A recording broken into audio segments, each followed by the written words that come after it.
Thank you for tuning in to Mr. Cliff's Toy Shop. On today's review, we take a look at the Storm Collectibles Street Fighter V New York Comic Con Sexy Chun-Li. Today I'll be scoring this figure in 6 categories: accessories, articulation, design, is it essential to your collection, functionality, and price. Once all the scores are totaled, I'll give you my opinion if this figure is a pass or a purchase. So for accessories, Chun-Li comes with 3 interchangeable heads, the first of which has a open mouth expression. Believe she's supposed to be screaming, just more so looks like the mouth is open. If you look around both eyes, there are hints of pink. Inside the mouth, very pink. The white teeth are done exceptionally well. And on her cheeks, there's sort of the shadowing of blush, which looks pretty good. The hair has at least 2 tones of color. The braids came out very clean throughout all 3 head sculpts. And even the touch of gold right there also looks pretty good. So for the next head is more of a neutral expression. This head and the one that I'm going to show after it, to me, pretty much look the same. On this one, the lips appear to be spread further, and the face appears to have more of a V shape at the bottom, to where the other one is more rounded. The same different color variations in the hair. Again, braids done well.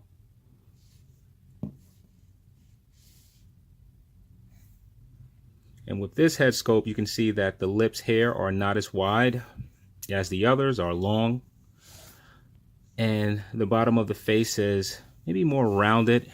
Maybe the chin is more square than the one that I've shown previously. So Chun-Li comes with 9 hands, 2 fisted, which are on the figure itself, 2 jazz hands, 2 kung fu hands, 2 hands like this, and 1 hand like this. She also comes with, I don't know if it's fair to say 2 effect pieces. Guess I will for the time being. So she comes with this blue ball, which is done pretty well.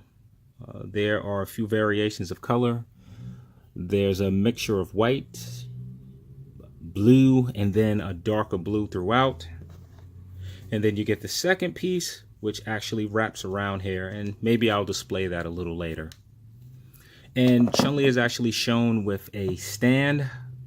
For whatever reason, mine does not come with one. So for articulation, I'm going to actually remove the back of the hair. It actually gets in the way. So, okay, so the head is able to look, keeps coming off the peg. I'm going to actually take this whole head off. All right, so the head is able to look up about this far. It's able to look all the way down. You get some back and forward motion. It turns left, it turns right, and you actually get some good pivot. I'm going to go ahead and take this head off. I've been having some difficulty putting the peg back into the neck part. So let's just remove this for this portion of the review. So the arms are able to go up about that far. They're able to rotate 360.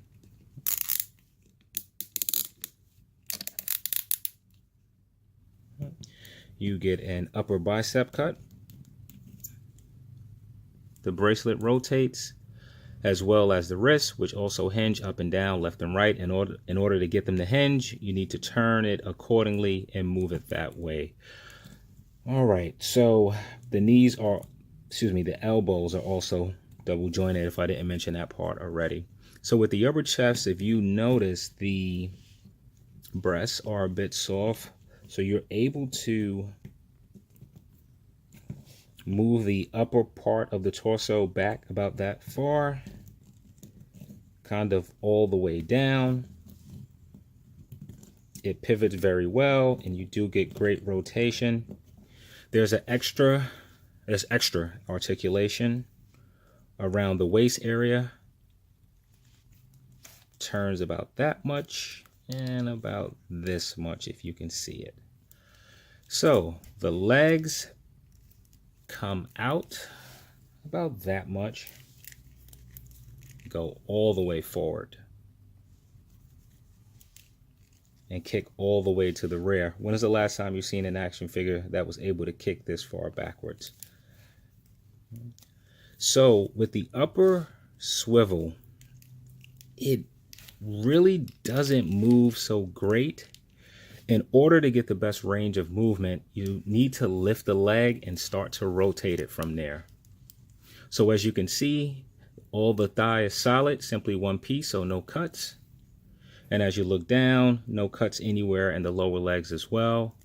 The ankles, not a lot of articulation. It hinges up. If you can see, about that much. Down that much. You do get some toe articulation and side to side movement, which is normally or usually weared on Storm collectible figures. It doesn't just tilt directly to the side. It's sort of like you have to angle it and then it works to the side. And it does that more so in the inside than the outside. In the event, if I forgot, which I believe I did, knees are double jointed, which bend in about that far.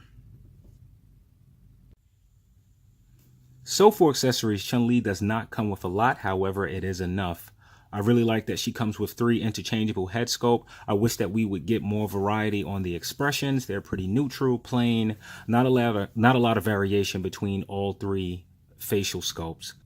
As you can see in this picture, Chun-Li is shown with the stand. For whatever reason, mine did not include that. So for accessories, I'm going to give Chun-Li an 8 out of 10. So for articulation, you receive great range of movement and articulation with the upper torso. The issue comes at the lower legs, and originally I really started to give this figure a low score because of the legs, being that they're, in my opinion, a bit hindered. And that was until I start to actually move around the figure and try to get her in different poses. And for each pose that I went for, bang, I was able to capture it. And then I'll try something else, and bang, I was able to capture that. And then I tried to get her to do a spinning kick, and there it is. So this left me a bit torn on how do I score this figure, because it's clear that the legs are missing some articulation, no upper cut, no lower cut in the leg, no rotations. And even with the upper swivel, it moves a bit weird. However, every pose that I went to put her in, I was able to get her to capture that pose. So for articulation, I'm going to give her an 8 out of 10.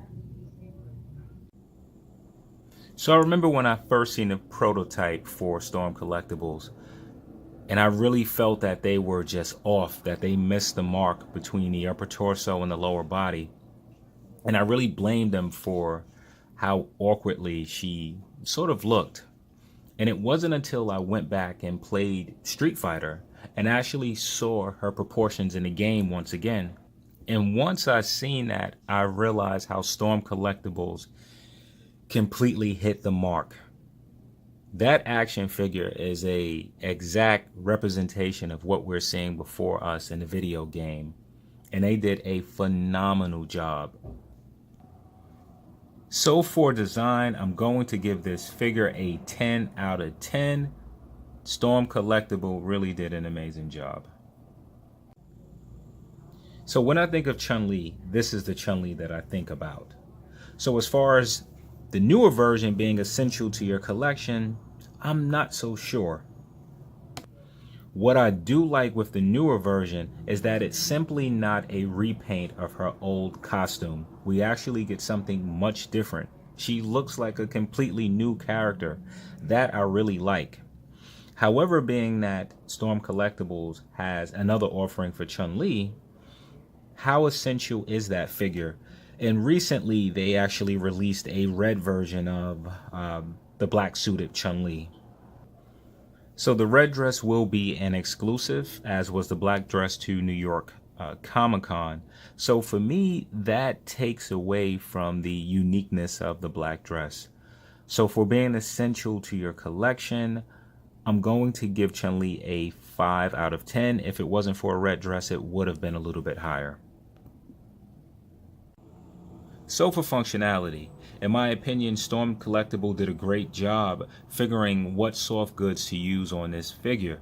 I love the fact that the dress is a removable piece, the ribbon above it is a floating piece, as well as the bracelets can move. I really like the fact that the hair is removable. The braids, not so much so, but it is a cool touch. Where I struggle with this figure and have continuous issues is the head. The moment I popped the head off, it became very difficult for me to put back on, and it seems each time that I start to move the head, it continues to pop off, so I will remove points for that. The small braids in the front, it's cool that they can come off, but it's just a hazard. It appears that every time I move the head, they also fall off. In addition, the peg on the, not the peg, but the rubber on the braid that pegs into the head, it's very soft, so I can just see that part just falling apart over time. Also, the legs, you get some phenomenal range in the legs, but the movement of them are a bit off, as well as with the ankles. So for functionality, I think the idea would be a 10, but the product that we actually receive, I'm going to give it a 7. So Chun-Li comes priced at $75. Being that she was a New York Comic-Con exclusive and I was at New York Comic-Con, I did not have to pay for shipping or aftermarket prices. So Chun-Li receives a Cliff score of 46 out of 60. Now, is she worth it? Chun-Li comes with 3 interchangeable heads. 2 are very similar. So you really don't get a huge variety with all 3 heads. She comes with a nice assortment of hands. Not a huge variety of effect pieces. However, the one that she does come with, I like a lot, is actually 2 pieces, which look very well together. Certain parts of the articulation seem very limited. However, you are still able to get the action figure of many or any of the poses that I've attempted. This is a completely different look for Chun-Li, so much so that she's, in my opinion, unrecognizable as Chun-Li. Perhaps, maybe not with the signature legs. You see those legs, you know what character it is. But I look at the difference in costume as a plus, not a minus. I really like that it's vastly different than her original uniform. So in my opinion, this is a purchase. Thank you for tuning in to Mr. Cliff's Toy Shop. I hope to see you during the next review. So for size comparison, here's Chun-Li next to a standard Marvel Legends female figure. To the right, Storm Collectibles Mike Tyson, and way to the left, Storm Collectibles Ryu.